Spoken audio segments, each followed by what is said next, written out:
how do you write a good book ending? You should know your book ending before you even start writing your book. You have to have a really good, strong anchor point to write toward when you're writing your story.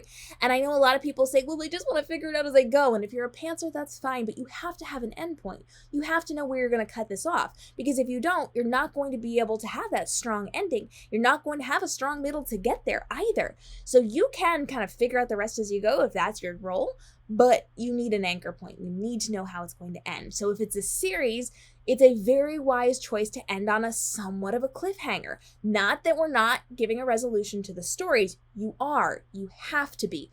But you can start the cliffhanger for the next story. If it's a standalone book, we don't encourage those cliffhangers because that's no good. Now, if you are trying to get a traditional book contract and you want it to be a series, you got to end the book. Because they don't buy series. They buy your single book with a potential for series. And if your first book does well, then maybe they'll buy the second book. It's entirely up to them after the fact.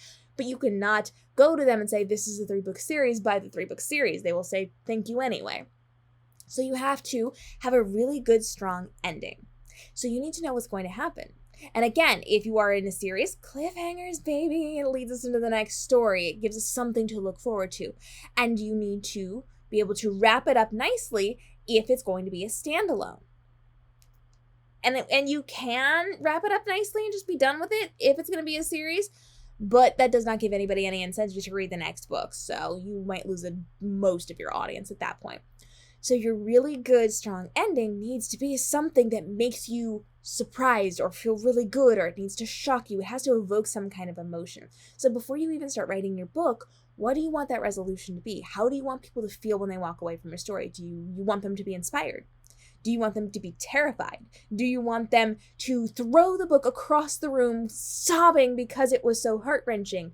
Or do you want them to be angry with you because they don't know what's coming next and now they have to wait for another book?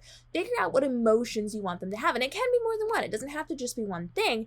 And you're going to then figure out, well, how can we do this? How can we end this? How can I evoke those responses? Try a couple of different ones out. See what's going to be most interesting to you.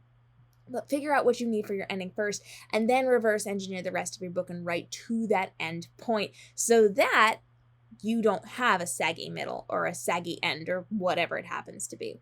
And I know that was kind of on the vague side because I don't know what your story is, but you do have to come up with something that's like that moment of, oh, resolution or not resolution, or I want more.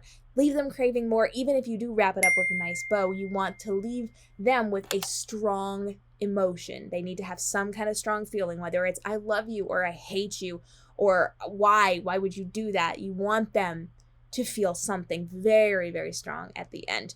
Figure that scene out, then do all the rest the way you need to.